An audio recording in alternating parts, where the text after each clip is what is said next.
Nama saya Nurman Pasaribu. Saya adalah juga pengurus masjid orang-orang Jawa Suriname di daerah Semitu Kastel di Grabal. Jadi dalam kegiatan kita sehari-hari di masjid tersebut, kita mendapat pertanyaan dari seorang warga negara Indonesia. Dia mandiri sekali. Dia dikirim ke Nijmegen untuk PhD studi, dan selama dia di Indonesia, adiknya telah lebih dari 5 tahun ditinggal oleh sang suami,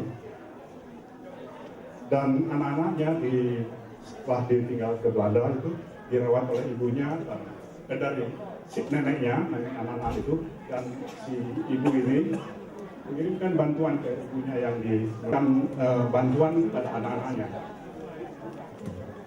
Kebetulan di Nemi kan dia dapat pacar orang Belanda, orang Indo. Jadi setelah berbulan-bulan pacaran, dia mau kawin karena dia nggak mau berzinah. Jadi itu penting.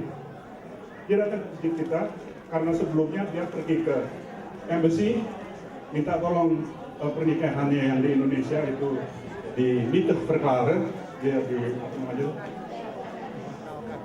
itu dari pihak KBRI tidak mau memberikan bantuan.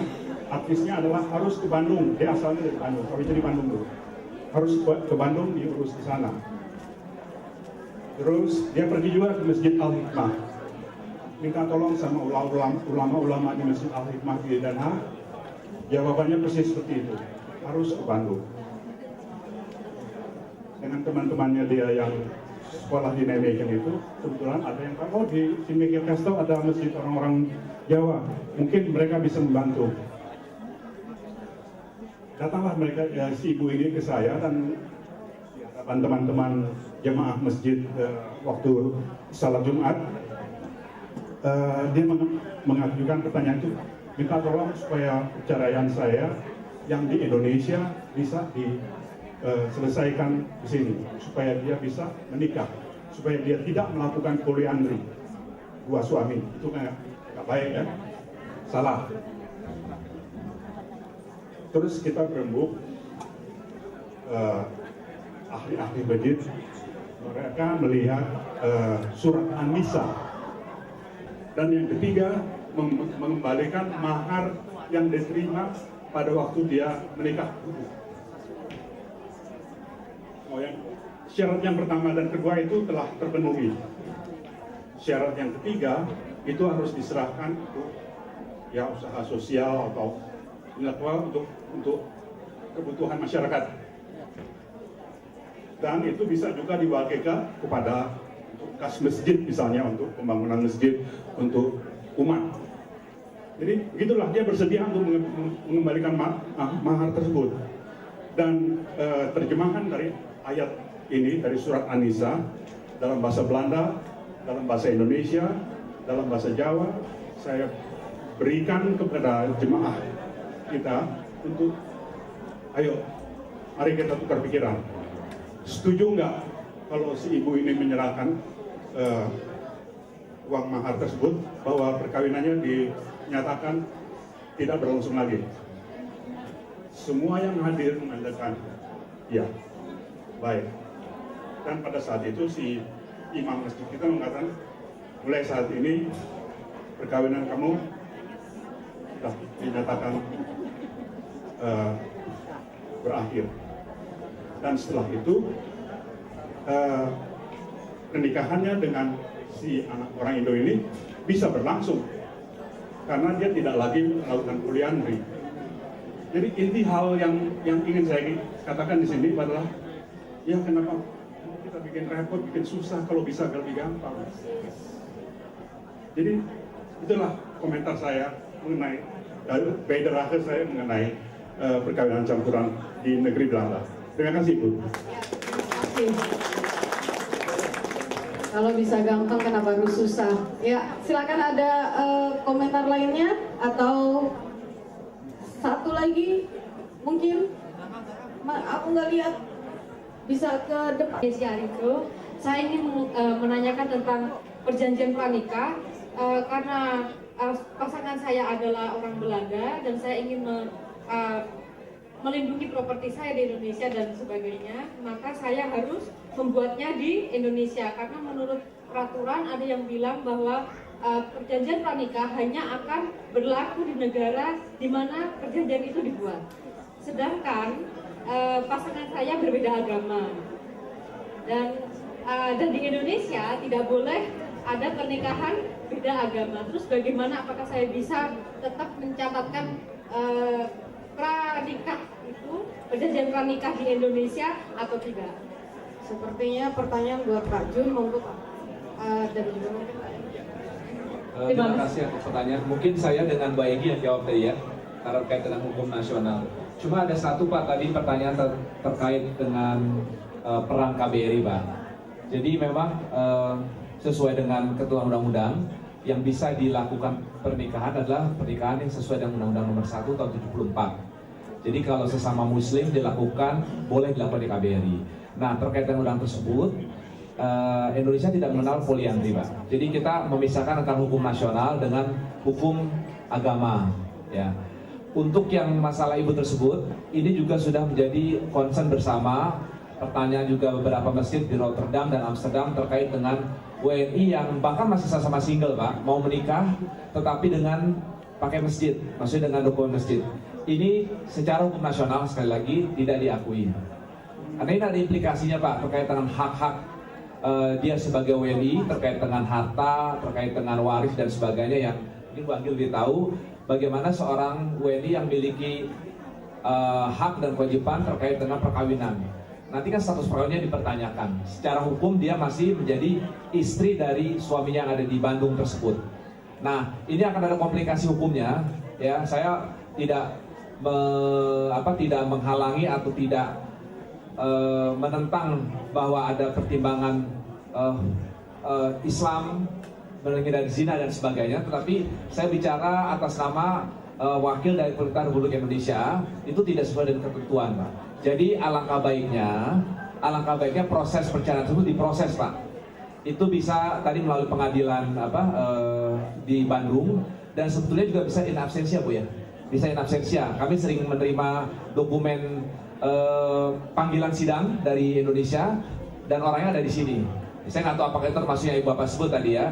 Dan itu bisa diproses dan saya kira tidak sulit dengan segala komunikasi yang ada sekarang ini. Jadi mungkin himbauan lebih baik daripada menimbulkan komplikasi problem di masa mendatang terhadap hak yang bersangkutan dan anak-anaknya nanti ya, lebih baik melalui prosedur yang betul dan sudah itu jadinya lebih halalnya double Pak, halal dunia dan akhirat Pak. Dan terkait dengan pertanyaan Pak terkait perbedaan agama, ini pertama bukan sesuatu yang memang sulit untuk dilaksanakan ya, karena memang hukum nasional kita yang mengenal perkawinan di dalam satu agama atau keyakinan.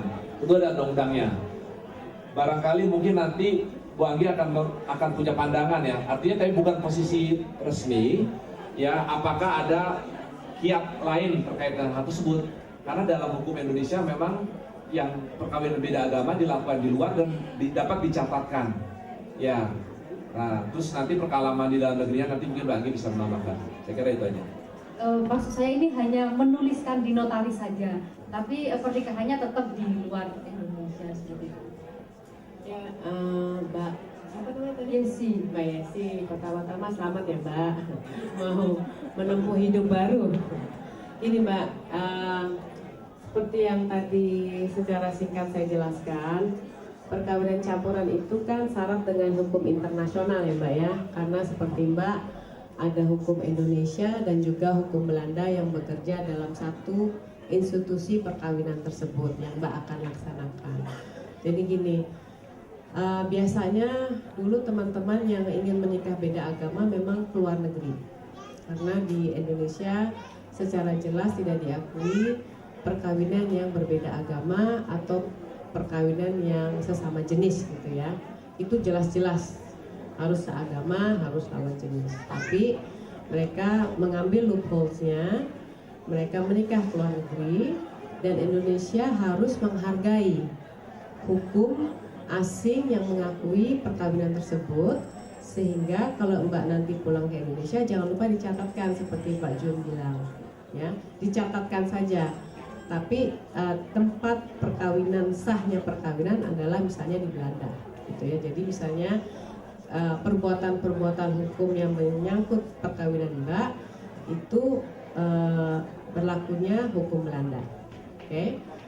Dengan perjanjian kawin juga begitu, Mbak. Jadi selama isi perjanjian kawin itu tidak bertentangan dengan undang-undang di Indonesia, ya. Karena kalau di Indonesia itu sebenarnya perjanjian kawinnya itu baku, hanya tentang harta. Tapi kan biasanya kalau di luar negeri perjanjian kawin itu tidak hanya harta aja. Ada yang saya tidak mau punya anak, 5 tahun, pokoknya macam-macam gitu isinya ya. Nah itu selama itu tidak bertentangan dengan Indonesia, itu diakui oleh Indonesia. Jadi Mbak nggak apa-apa, ibaratnya dilegalisir Mbak.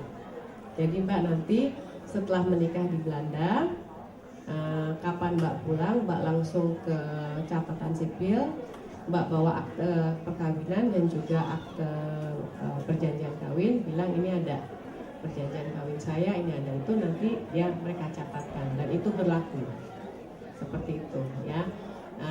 Jadi saya pikir sepanjang hukum yang Mbak anut sekarang nih di Belanda tidak bertentangan dengan di Indonesia, itu mereka mengakui, tidak bisa menganulir begitu saja gitu. Tapi juga Mbak harus memikirkan konsekuensi tentang perjanjian kawin itu sendiri, Mbak.